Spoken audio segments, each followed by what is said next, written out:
नमस्कार सभी धर्मी लोगों का आपके अपने चैनल पर एक बार फिर स्वागत है। आज मैं आपके सामने सूर्य षष्ठी व्रत के बारे में, उसकी महिमा के बारे में बताऊंगा। 10 तारीख को, आने वाले इस महीने की 10 तारीख को सूर्य षष्ठी व्रत है, जिसको बड़ी धूमधाम से मनाया जाता है।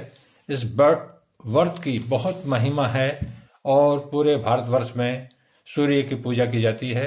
तो कृपया कर ध्यानपूर्वक सुने और सूर्य षष्ठी व्रत की महिमा से आप अपने परिवार और समाज को उच्चतर आध्यात्मिक स्तर पर ले जाने का प्रयास करें।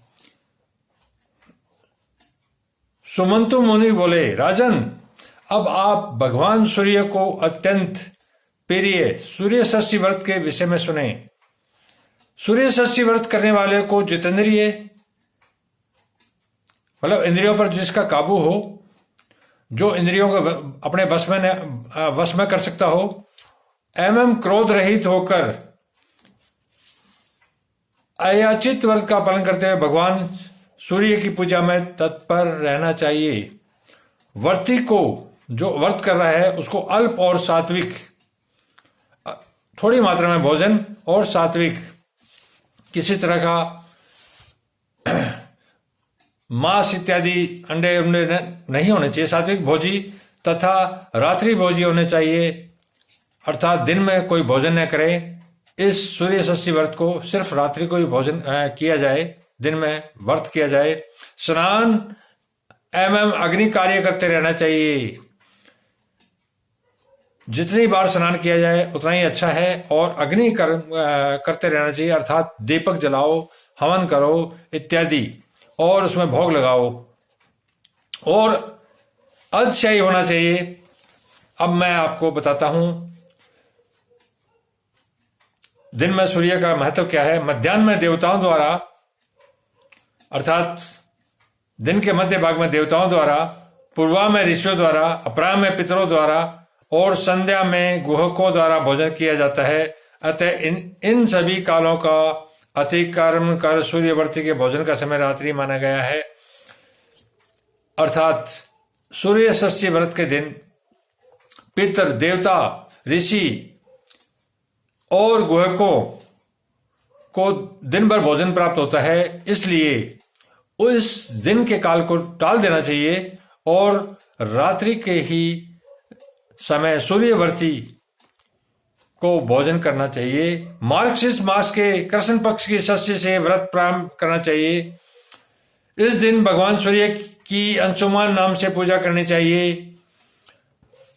अर्थात 12 महीने सूर्य की पूजा करनी चाहिए। सूर्य परमात्मा का रूप है और ये जीवित देव है जो प्रत्यक्ष दिखाई देता है और प्रत्यक्ष अपना इसका कार्य भी प्रत्यक्ष है और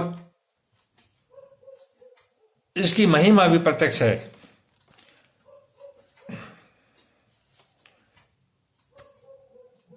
इस दिन भगवान सूर्य की अंशुमान नाम से पूजा करनी चाहिए तथा रात्रि में गौमूत्र का प्राशन कर निराहार हो विश्राम करना चाहिए। ऐसा करने वाला व्यक्ति अति रात्र यज्ञ का फल प्राप्त करता है। इसी प्रकार पौष में भगवान सूर्य की शस्त्रांशु नाम से पूजा करें तथा धरत का अर्थात घी का प्राशन करें।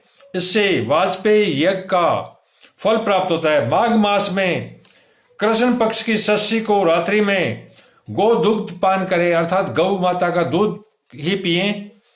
सूर्य की पूजा दिवाकर नाम से करें, इससे महान फल प्राप्त होता है। फाल्गुन मास में मार्तंड नाम से पूजा कर गोदुग्ध का पान करने से अनंत काल तक सूर्यलोक में प्रतिष्ठित होता है। चैत्र मास में भास्कर की विवस्वान नाम से भक्ति पूर्वक पूजा कर हविष्य भोजन करने वाला सूर्यलोक में अप्सराओं के साथ आनंद प्राप्त करता है। वैशाख मास में चंड किरण नाम से सूर्य की पूजा करने से 10,000 वर्षों तक सूर्यलोक में आनंद प्राप्त करता है। इसमें पयोवर्ती होकर रहना चाहिए। ज्येष्ठ मास में भगवान भास्कर की दिवसपति नाम से पूजा कर गोश्रृंग का जल पान करना चाहिए। ऐसा करने से कोटि गोदान का फल प्राप्त होता है। आषाढ़ मास के कृष्ण पक्षी षष्ठी को अक्र नाम से सूर्य की पूजा कर गोमय का प्राशन करने से सूर्यलोक की प्राप्ति होती है।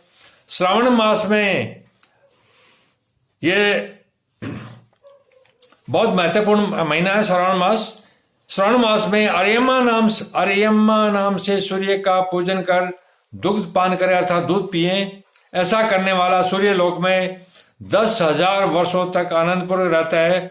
भाद्रपद मास में भास्कर नाम से सूर्य की पूजा कर पंचगव्य प्राशन करे, इससे सभी यज्ञों का फल प्राप्त होता है। आश्विन मास के कृष्ण पक्ष की षष्ठी में भग नाम से सूर्य की पूजा करें। इसमें एक पल गौमूत्र का प्राशन करने से अश्वमेघ यज्ञ का फल प्राप्त होता है। यह कार्तिक का महीना है। कार्तिक मास के कृष्ण पक्ष की षष्ठी को शक्र नाम से सूर्य की पूजा कर दुर्वाकर का एक बार भोजन करने से राशि यज्ञ का फल प्राप्त होता है। वर्ष के अंत में सूर्य भक्ति प्रायण ब्राह्मणों को मधु संयुक्त पायस का भोजन कराएं तथा यथाशक्ति स्वर्ण और वस्त्र आदि समर्पित करें। भगवान सूर्य के लिए काले रंग की दूध देने वाली गाय देनी चाहिए। जो इस वर्ष तक निरंतर विधि पूर्वक संपादन करता है वह सभी पापों से विनिर्मुक्त हो जाता है एवं सभी कामनाओं से पूर्ण होकर शाश्वत काल तक सूर्यलोक में आनंदित रहता है। सुमंतु मुनि बोले, राजन, इस कृष्ण षष्ठी व्रत को भगवान सूर्य ने अरुण से कहा था। यह व्रत सभी पापों का नाश करने वाला है। भक्ति पूर्वक भगवान भास्कर की पूजा करने वाला मनुष्य अमित तेजस्वी भगवान भास्कर के अमित स्थान को प्राप्त करता है। सूर्य परमात्मा का ही रूप है जो प्रत्यक्ष दिखाई देता है और इसकी महिमा भी अपने आपके सामने है। बिना सूर्य के ना तो संसार रोशन होगा और ना ही किसी तरह की उपज इत्यादि पैदा होगी। तो ये प्रत्यक्ष देव है जो प्रत्यक्ष रूप से सबको जीवित रखे हुए हैं। जो आदमी, जो महिला, जो बच्चियां, जो माताएं सूर्य भगवान की प्रतिदिन पूजा करती है अर्थात जल से करती है, उनके घर में किसी प्रकार की आदि व्याधि रोग इत्यादि कभी भी नहीं आएंगे। यह मैं गारंटी लेता हूं इस बात की कि सूर्य की जो पूजा करता है वो संसार से मुक्त हो जाता है, संसार की आदि व्याधियों से बिल्कुल निवृत्त हो जाता है। प्रकृति का सबसे बड़ा डॉक्टर जो है वह सूर्य भगवान है।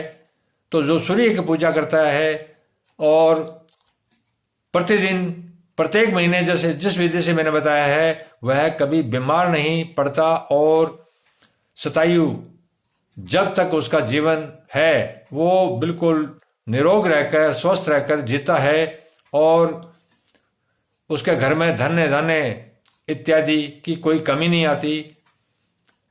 अग्नि की तरफ, सूर्य की तरफ कभी पांव न करें और न ही सूर्य की तरफ देख के कभी कोई विष्ठा इत्यादि कोई गंदगी न डालें, क्योंकि देव के प्रति अपमान माफ करने योग्य नहीं है। धन्यवाद। शुभ रात्रि। कल मैं षष्ठी व्रत के बारे में और बताऊंगा। लगातार आप मेरे चैनल पर बने रहिए।